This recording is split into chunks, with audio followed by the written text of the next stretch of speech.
ನೋಡಿ ಇಲ್ಲೊಂದು ಬೌಲಲ್ಲಿ ನಾವು ಚಿರೋಟಿ ರವೆನ ಹಾಕೊಳ್ಳೋಣ. ಇಲ್ಲಿ ನಾನು 2 ಕಪ್ಪದಷ್ಟು ಚಿರೋಟಿ ರವೆನ ಹಾಕುತ್ತಾ ಇದ್ದೀನಿ. ಕ್ವಾಂಟಿಟಿನ ನೋಡಿಬಿಟ್ಟು ಇಲ್ಲಿ ತೊಗೋಬೋದು. ಚಿರೋಟಿ ರವೆ ಅಂದರೆ ಏನು ಅಂತ ಕೇಳ್ತಾರೆ. ನಾವು ಬಿಳಿ ಉಪ್ಪಿಟ್ಟಿನ ರವೆ ಮಾಡ್ತೀವಲ್ಲ ಅದೇ ಥರ ಇರುತ್ತೆ, ಬಟ್ ಇದು ಸಣ್ಣ ಇರುತ್ತೆ. ನೋಡಿ ಹಿಟ್ಟು ಸಣ್ಣ ಇರುತ್ತೆ. ಸೊ ಹಾಗಾಗಿ ಇದಕ್ಕೆ ಚಿರೋಟಿ ರವೆ ಅಂತಾರೆ. ಚಿರೋಟಿ ರವೆ ಇಲ್ಲ ಅಂದರೆ ನಾವು ಉಪ್ಪಿಟ್ಟಿಗೆ ಏನು ಸೂಜಿ ಯೂಸ್ ಮಾಡ್ತೀವಲ್ಲ ಅದನ್ನು ಮಿಕ್ಸರ್ಗೆ ಹಾಕಿನೂ ಕೂಡ ಹಾಕೋಬೋದು. ನೋಡಿ ಇಲ್ಲಿ 2 ಕಪ್ಪದಷ್ಟು ನಾನು ಚಿರೋಟಿ ರವಾನ ತಗೊಂಡಿದ್ದೀನಿ. ಇವಾಗ ಇದೇ 2 ಕಪ್ ಚಿರೋಟಿ ರವೆಗೆ ಒಂದು ಅರ್ಧ ಕಪ್ಪದಷ್ಟು ಕಡಲೆ ಹಿಟ್ಟನ್ನು ತಗೊಂಡಿದ್ದೀವಿ. ಇದಕ್ಕೆ ಬೇಸನ್ ಕೂಡ ಅಂತಾರೆ, ಹಸಿ ಕಡಲೆ ಹಿಟ್ಟು. ನೋಡಿ ಕಡಲೆ ಹಿಟ್ಟು ಅಂದರೆ ನಾವು ಬಜ್ಜಿ ಬೋಂಡಾಗಿ ಯೂಸ್ ಮಾಡ್ತೀವಲ್ಲ ಅದೇ ಕಡಲೆ ಹಿಟ್ಟು. ಯಾಕಂದರೆ ಸುಮಾರು ಕಮೆಂಟ್ ಬರುತ್ತೆ, ಮ್ಯಾಮ್ ಇದು ಹಸಿ ಕಡಲೆ ಹಿಟ್ಟ, ಬೇಸನ್ ಅಂದರೆ ಏನು ಅಂತ.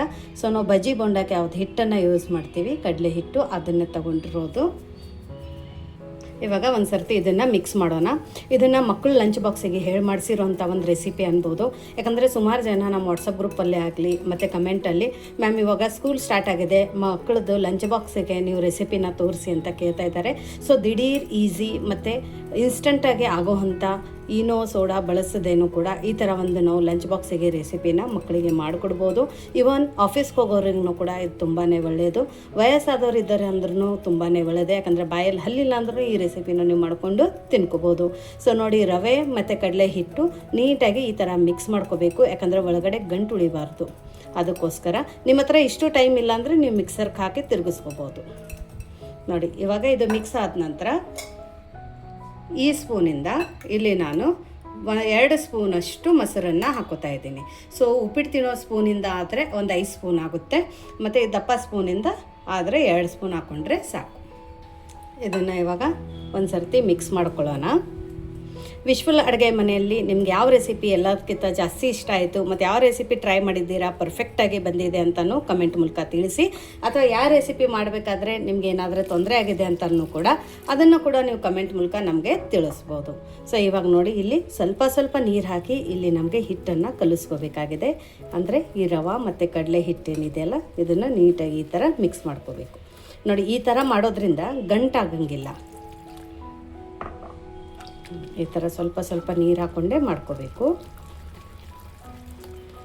ಇನ್ನೂ ಯಾರು ನೀವು ನಮ್ಮದು ವಿಶ್ವಲ್ ಅಡುಗೆ ಮನೆ ವಾಟ್ಸಪ್ ಗ್ರೂಪ್ ಲಿಂಕನ್ನು ಜಾಯಿನ್ ಆಗಿಲ್ಲ ಅಂದರೆ ಆ ಲಿಂಕನ್ನು ಜಾಯಿನ್ ಆಗೋಕ್ಕೆ, ಆ ಗ್ರೂಪನ್ನು ಜಾಯಿನ್ ಆಗೋಕ್ಕೆ ಲಿಂಕನ್ನು ನಾನು ಡಿಸ್ಕ್ರಿಪ್ಷನ್ ಬಾಕ್ಸಲ್ಲಿ ಕೊಟ್ಟಿದ್ದೀನಿ. ಅದ್ರ ಮೇಲೆ ಕ್ಲಿಕ್ ಮಾಡಿದರೆ ಸಾಕು, ನೀವು ನಮ್ಮ ಜೊತೆ ಕನೆಕ್ಟ್ ಆಗ್ತೀರಾ. ಹಾಗೂ ವಿಶ್ವಲ್ ಅಡುಗೆ ಮನೆಯದು ಪ್ಯೂರ್ ಆರ್ಗ್ಯಾನಿಕ್ಕು ಸ್ನ್ಯಾಕ್ಸ್ ಆಗಿರ್ಬೋದು, ಮಸಾಲೆ ಖಾರಗಳಾಗಿರ್ಬೋದು, ಅದರಲ್ಲಿನೂ ಫೇಮಸ್ ಮತ್ತು ಅಥೆಂಟಿಕ್ ಉತ್ತರ ಕರ್ನಾಟಕದ ಮಸಾಲೆ ಖಾರ ಆಗಿರ್ಬೋದು, ಏನಾದರೂ ಬೇಕಂದರೆ ವಾಟ್ಸಪ್ ನಂಬರ್ ಕೊಟ್ಟಿದ್ದೀವಿ. ಅಲ್ಲಿ ನೀವು ವಾಟ್ಸಪ್ ಮೆಸೇಜಸ್ನ ಮಾಡಿ. ಕಾಲನ್ನು ಮಾಡೋಕ್ಕೆ ಹೋಗಬೇಡಿ, ಕಾಲನ್ನು ಪಿಕ್ ಮಾಡೋಕ್ಕಾಗೋದಿಲ್ಲ. ನೀವು ಮೆಸೇಜ್ ಮಾಡಿದರೆ ನಿಮಗೆಲ್ಲ ಡೀಟೇಲ್ಸ್ ಸಿಗುತ್ತೆ. ಮತ್ತು all over India free delivery ಇದೆ. ನೋಡಿ ಇದೇ ಥರ ಸ್ವಲ್ಪ ನೀರು ಹಾಕ್ಕೊಂಡೆ ನಮಗೆ ಇಲ್ಲಿ ಹಿಟ್ಟನ್ನು ಕಲಿಸ್ಕೋಬೇಕಾಗಿದೆ. ಪರ್ಫೆಕ್ಟ್. ಇಲ್ಲಿ ನಾನು ದಿಢೀರ್ ಅಂತ ಹೇಳಿದ್ದೀನಿ, ಯಾಕಂದರೆ ನೆನೆಸಿಡೋಕ್ಕೆ ಟೈಮ್ ಇರೋದಿಲ್ಲ ಅಂಥೇಳಿ.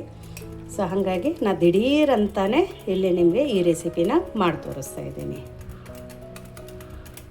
ನೀವು ಸೇಮ್ ರೆಸಿಪಿನೇ ರವೆ ಬೇಡ ಅಂದರೆ ಗೋಧಿ ಹಿಟ್ಟಲ್ಲೂ ಮಾಡ್ಕೊಂಡು ತಗೋಬೋದು.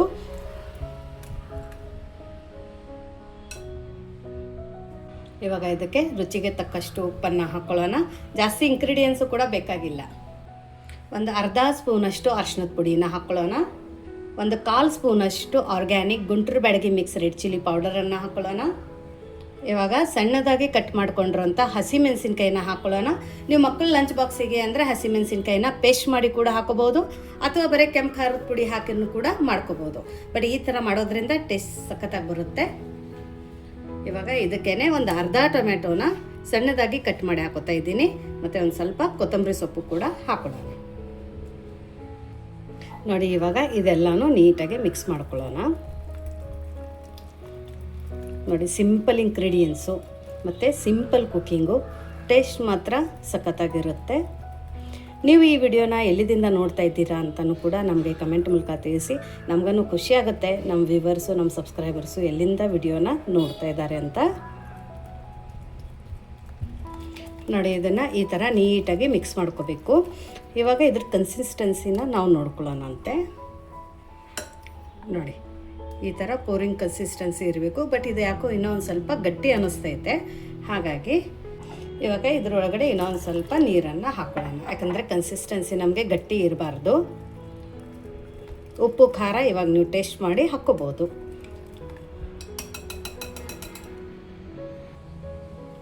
ನೋಡಿ ಇದರ ಕನ್ಸಿಸ್ಟೆನ್ಸಿ ಇವಾಗ ಪರ್ಫೆಕ್ಟಾಗಿದೆ, ಪೂರಿಂಗ್ ಕನ್ಸಿಸ್ಟೆನ್ಸಿ ಇದೆ ನೋಡಿ. ಇವಾಗ ಇದನ್ನು ಪಕ್ಕಕ್ಕಿಡೋಣ ಒಂದು ನಿಮಿಷ. ನೋಡಿ ಒಂದು ತೆವಿನ ಬಿಸಿ ಮಾಡೋಕೆ ಇಟ್ಕೊಂಡು ಇದ್ರ ಮೇಲ್ಗಡೆ ಒಂದು ಸ್ವಲ್ಪ ಎಣ್ಣೆ ಹಾಕ್ಕೊಳ್ಳೋಣ. ಇದನ್ನು ಒರೆಸ್ಕೊಳ್ಳೋಣ. ನೀವು ನಾರ್ಮಲ್ ಚಪಾತಿಗೆಲ್ಲ ಯಾವ ತೆವಿ ತೊಗೋತೀರಾ ಅದೇ ತೆವಿ ತೊಗೊಂಡಿದ್ರೂ ಬರುತ್ತೆ. ಇಲ್ಲಿ ನಾನು ಕಬ್ಬಿಣದ ತೆವಿನೇ ಯೂಸ್ ಮಾಡ್ತಾ ಇದ್ದೀನಿ ನೋಡಿ. ಹಾಕೋಕ್ಕಿಂತ ಮುಂಚೆ ಒಂದು ಸರ್ತಿ ಈ ಥರ ನಾವು ಕೈನ ಆಡಿಸ್ಕೋಬೇಕು. ಆಮೇಲೆ ಒಂದು ಸೌಟನ್ನು ಈ ಥರ ಹಾಕೊಳ್ಳೋಣ ನೋಡಿ. 1 ರಿಂದ 1.5 ಸೌಟ್ ಹಾಕ್ಕೊಂಡು ಈ ಥರ ನಾವು ತಿರುಗಿಸ್ಕೊಳ್ಳೋಣ.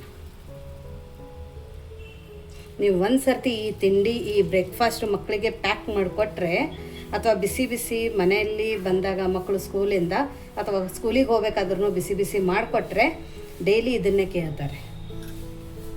ಇವಾಗ ಉರಿನ ನಾವು ಮೀಡಿಯಮ್ ಫ್ಲೇಮಲ್ಲಿ ಇಟ್ಕೊಳ್ಳೋಣ.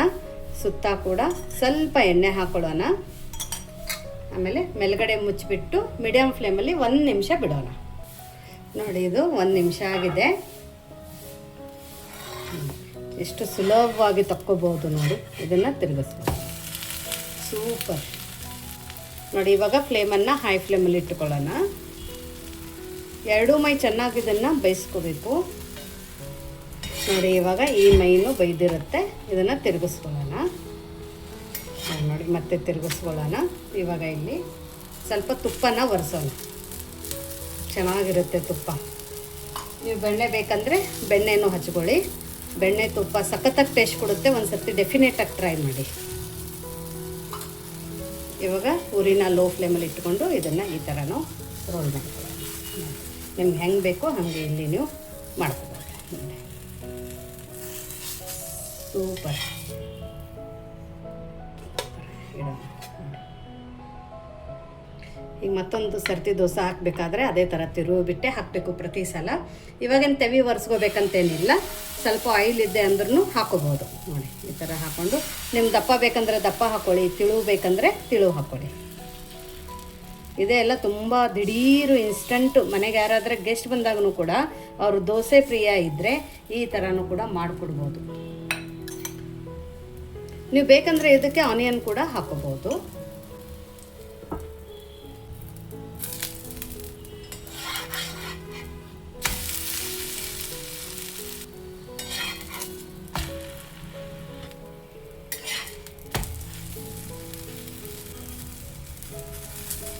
ಸ್ವಲ್ಪ ತುಪ್ಪ ಹಾಕೊಳ್ಳೋಣ. ಖಂಡಿತ ನಾನು ಹೇಳಿರುವಂಥ ಮೆಥಡಲ್ಲಿ ಮಾಡಿ. ನಾನು ಹೇಳಿದ್ದೀನಲ್ಲ ಈ ಥರ ತುಪ್ಪ ಎಲ್ಲ ಹಚ್ಕೊತೀನಿ. ನಿಮ್ಗೆ ಹೇಳ್ತೀನಿ, ನೀವು ಒಂದೇ ತಿಂದು ಸಾಕಾಗೋದಿಲ್ಲ ನಿಮಗೆ. ಅಷ್ಟು ನೀವು ಇಷ್ಟಪಟ್ಟು ತಿಂತೀರ. ಇವಾಗ ಇದನ್ನು ಈ ಥರ ಫೋಲ್ ಮಾಡ್ಕೊಳ್ಳೋಣ. ನಾನಿಲ್ಲಿ ಎರಡೇ ಮಾಡಿ ತೋರಿಸ್ತಾ ಇದ್ದೀನಿ. ಯಾಕಂದರೆ ನಾನು ಎಲ್ಲ ಮಾಡ್ಕೊತ್ಕೋತ್ರೆ ಟೈಮ್ ಜಾಸ್ತಿ ತಗೊಳುತ್ತೆ. ಹಾಗಾಗಿಬಿಟ್ಟು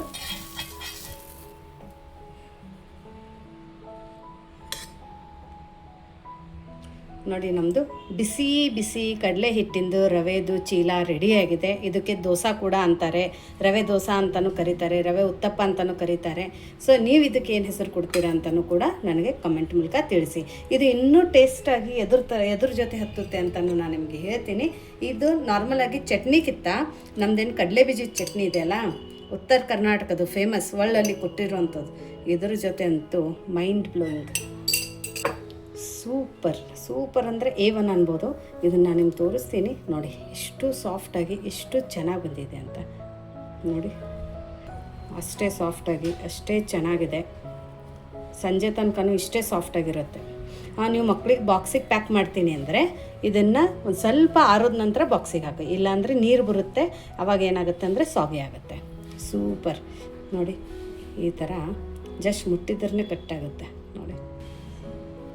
ಸೂಪರ್. ವಾವ್, ನನಗಂತೂ ವೇಟ್ ಮಾಡೋಕ್ಕಾಗ್ತಾಯಿಲ್ಲ, ಅಷ್ಟು ಬಾಯಲ್ಲಿ ನೀರು ಬರ್ತಾಯಿದೆ.